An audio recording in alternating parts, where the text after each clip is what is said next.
dark, dark internet circles.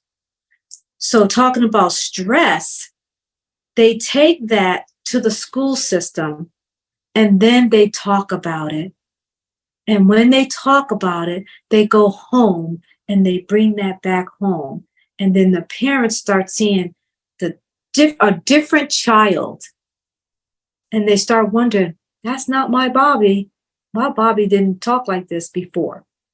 So when I say stress kills, it's not just through suicide, but it's through chronic illness. We get sick because of stress. Definitely.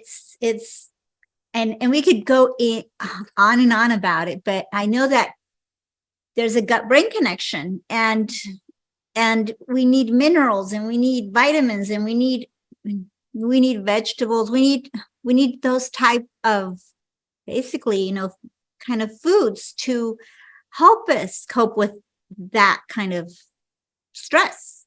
I mean, your stress is different than my stress, but it's still the stress of a 5-year-old is no different.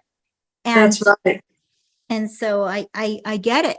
And we also have to teach our children to come to us for any kind of stress they have.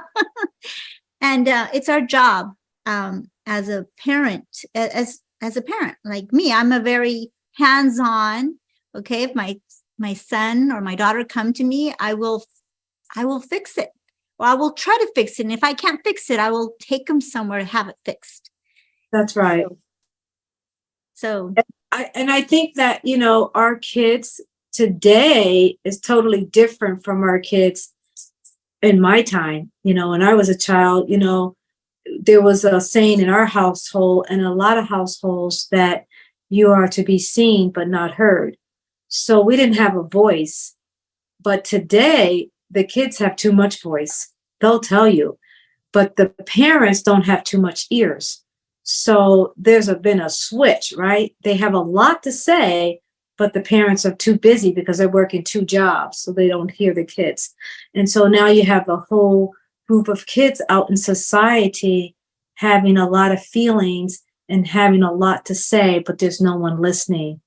So that has been reversed.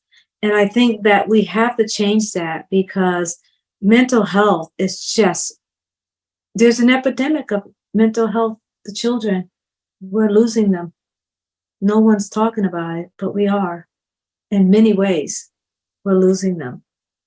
Yeah, well, no one's talking about it because it's not, how can I say, it's the food. I truly believe it's just the food they eat. We went to lunch yesterday. I took my son and his friend, and his friend. It's a girl, and she was drinking this electrolyte drink, and it was red. And I look at her and I'm like, "Do you like that?" And she goes, "Yeah, it's really good." I said, "You're drinking red number 40 with it because it's red." So I put her on the spot, but food dyes are bad. That's right. That's what being a nutrient doc is all about. You're a nutrient doc. You have to say something, because that's your goal. Your goal is to educate people. That's all of our goal, is to educate people that we have to go back to basics.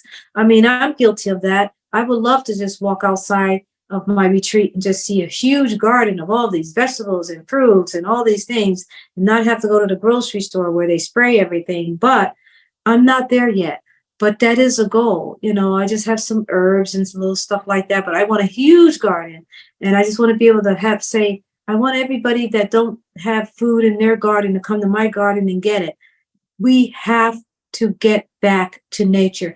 There's other countries where they don't even have all these grocery stores. They just go to their neighbor's house and say, well, if I give you some collard greens, will you give me some squash?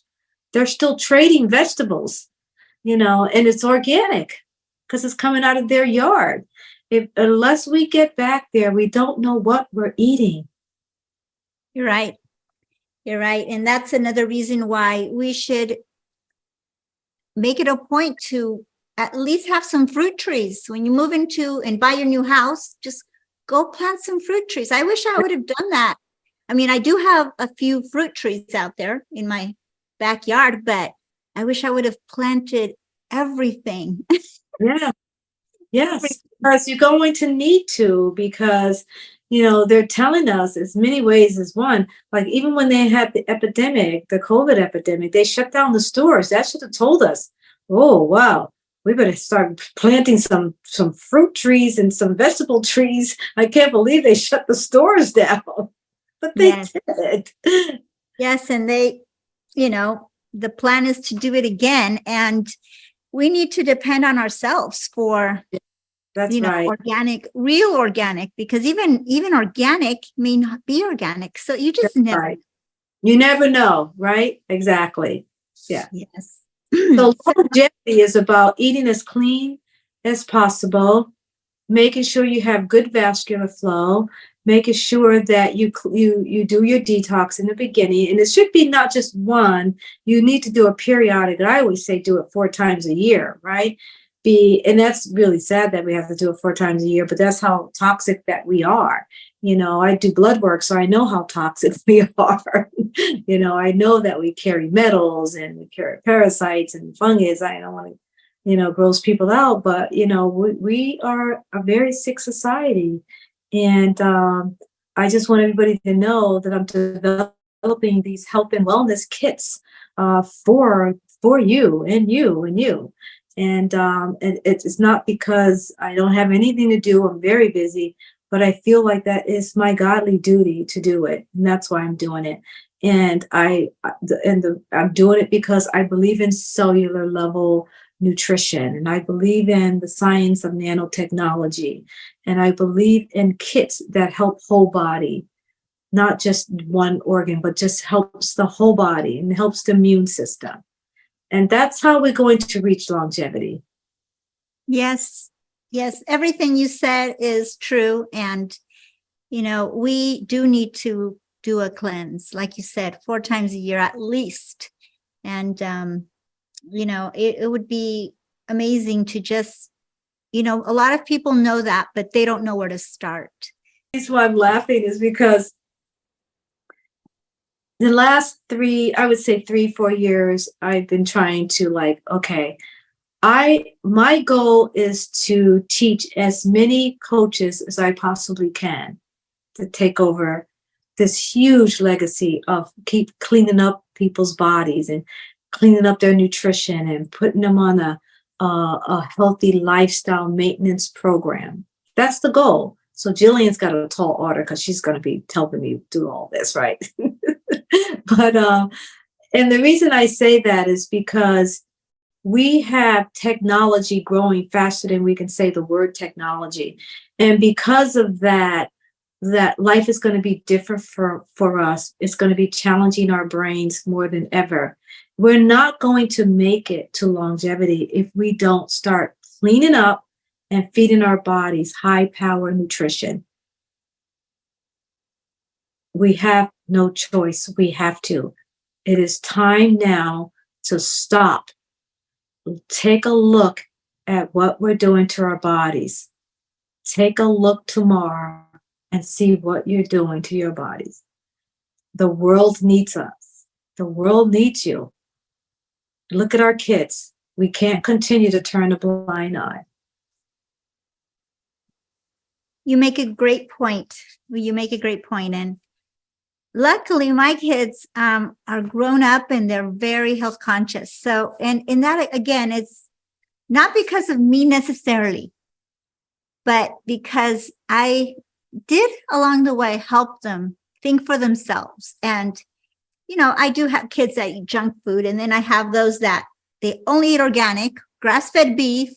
They only eat, they eat super healthy. How old are your kids? Well, that's good though. At least you say it's not because of you, but the apple don't fall too far from the tree, right?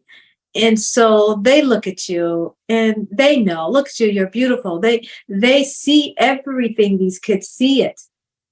And if they see their mom not caring, they see their mom eating processed food, they see their mom's overweight, then that's different. But if they see the opposite, they're going to follow.